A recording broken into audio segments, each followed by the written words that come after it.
2023年居然还有人跟我吹牛逼说 UY 这辆神车，看好啊，新车落地1062公里的车啊，听到了吗？听见了，滋儿一声。这还算声音小的，我再给你来一次啊。每天晚上只要我骑这辆车进小区，全小区的人都知道我回来了。哎，就是那辆后刹车响的 UY 它又回来了，新车就响，而且不仅是我这一辆车响，我在 UY 的群里面听到了很多人说，这车娘胎里出来之后后刹车片就是响，所以今天请我杨庄地区最帅老李给我换一个刹车片，换个高级货啊！必须安排到位。那原厂太差了，来走你！趁着老李拆轮子，拍拍我这小风挡。这风挡呢有2种材质，一种是 PC 材质，一种是 PMMA 材质的。应该来说，在耐用性，包括它的这种透光率啊，各个方面 ，PMMA 的材质的这种小风挡会更好一些。还有人问我说，这个风挡是买40啊，还是买45呢？给大家一个参考啊，我1.78米，我装40的，我觉得挺合适。上面还有一个小的弧度，在风挡的最顶端，风会顺着那个小弧度呢，哎，被吹到天上去。作为一个 UY 的车主，我可以肆无忌惮的吐槽 UY。因为本人是真实的车主，你要说这辆车有什么优点，油耗那是真低。你要说这辆车有什么缺点，除了油耗低，发动机还不错以外，一无是处。哎，真的，我今天中午骑那 AFR 跑了10几公里，我觉得一点不比 UY 差，真的。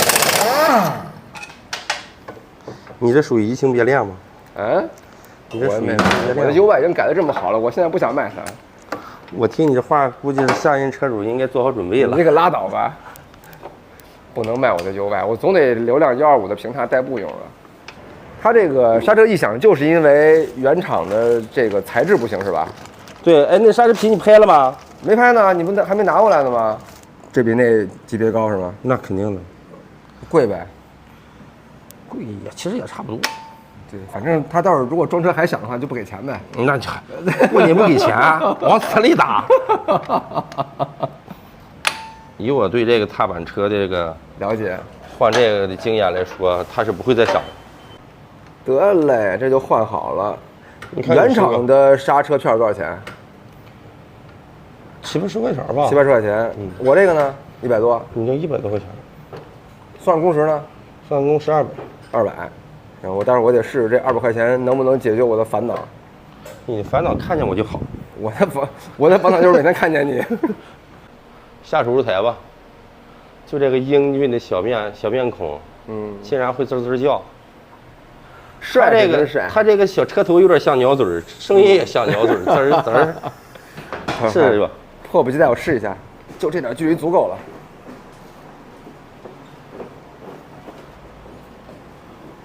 看看有没有后刹。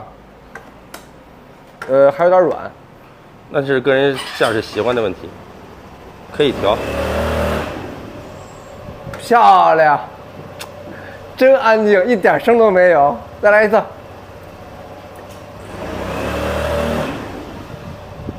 就要这个感觉吧，啊！整个世界清静了，就要这个感觉吧。哎呀，爽死了！但是后刹调的稍微有点软，我再调一下。调一下，这是个人驾驶习惯的问题了。我给你调，没事，我自己调。我估计最少得拧个2圈就行，2圈差不多。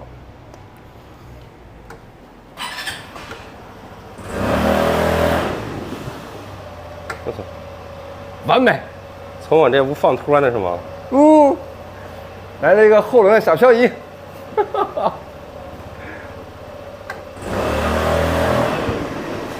哎，没声吧？完全没声，一点声没有。太好了，一点声没有。推出去。行了。